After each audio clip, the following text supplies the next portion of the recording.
Let me ask about policy then. Yes. Is it still the policy of the Trump campaign and of Mr. Trump that there should be a total and complete shutdown of Muslims entering the United States until our country's representatives can figure out what is going on? That was his statement on that matter. Is that still the policy of the campaign and the candidate?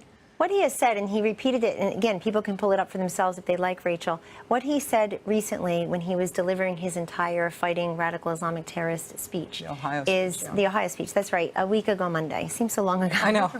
Every day is a year, trust me. They're like dog years in politics, I've decided. What he said there was that we are going to ban people from entry here from countries that are known exporters of terrorism, which we can't sufficiently vet. So that is not everybody. That's not every continent. But does that statement rescind the earlier statement? Does that mean that, I mean, it was very clear what he said in December, and he put it in writing, right? A total and complete shutdown of Muslims entering the United States.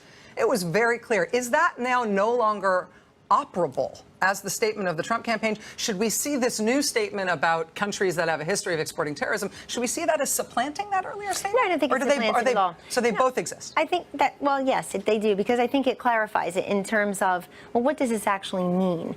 And so what about a Muslim who wants to emigrate here from Australia? Well, it depends. Do they have a record of terror? Are they tied to any groups? Are they? I mean, look. His entire point is very simple, Rachel, if I may. Whether it's an American-born lone wolf terrorist in Orlando who shoots up 49 innocent people in a nightclub, or it's folks coming in on a fiancé visa that federal agents I've talked to didn't even know existed in San Bernardino to kill 14 innocent co-workers, or it's what happens in Nice and Brussels and Paris and so many other places around the globe. This has to stop. And the fact is, we have to do a better job as a government, because somehow we're not doing a great job. Do you stop it by stopping all Muslims? No. Okay, so that policy is no longer. Well, you look at his speech from last Monday, and I think you find your answer where he says, "Look, we are going to stop allowing countries that export terrorists, that we can't get a good vetting system with them." He said I've got the quote. He said he would suspend immigration from regions of the world that have a history of exporting terrorism. That's right. So on 9/11, 4 airliners were hijacked. 3 of the 4 were piloted by men who had most recently lived and operated their cell in Germany, right? We all know this, right? Hamburg, Germany.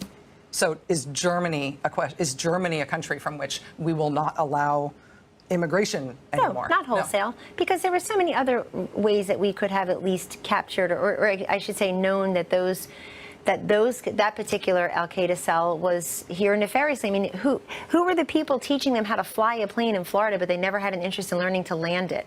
You know, after 9/11, it was see something, say something. But before that, we had them. You know, they could have been monitored in a way if there was a reasonable suspicion that they were tied to terrorism. So in that particular instance with the 9/11 terrorists, it's very hard to believe it's been 15 years, Rachel. But with that particular instance, I'd have to go back and review what we knew about each of them at the time before I answer your question completely. But the general policy is what he says it is, which is... What he says is a total and complete shutdown of Muslims entering the United States. That was...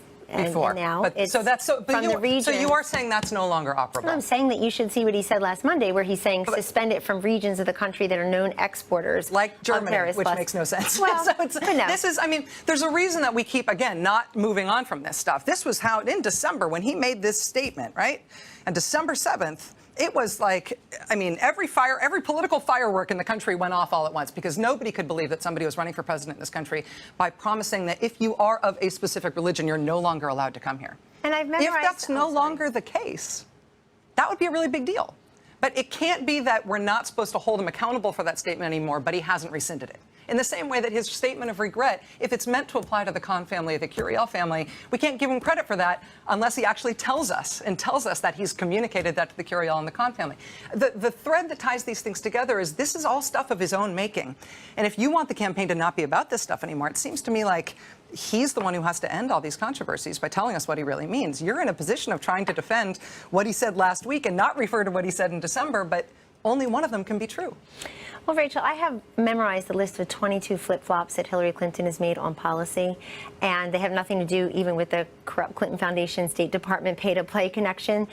They have to do with policy, and I think Bernie Sanders was right on many of those things when he was calling her out for them, and we will call her out for them if others won't. So but we feel like it's legitimate. Your own campaign is about your own candidate, right? Well, no, there's a choice in this country. Yes, our own this campaign in totem is about two candidates. And if I could say one thing about the coverage, it's not that it's biased or slanted, it says incomplete. It's almost as if it's a referendum on Donald Trump. It's as if you're going to go into the ballot box on November 8th, Rachel, and it's going to be a big picture of Donald Trump with a light, like you either put a black X over him or you say yay. That's not the case. But that's honestly what happens when one of the candidates running is planning on banning people from the United States. And the other is hiding. Okay, but not doing press conferences is one thing.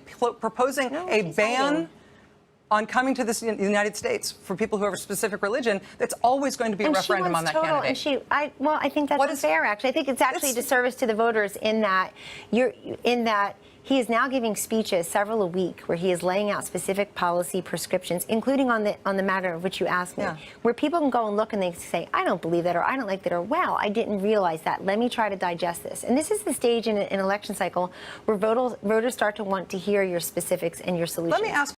Hey, if you like this video, consider liking, subscribing, and sharing. It really helps get the message out there, and it really motivates me to make more videos. Thanks a lot.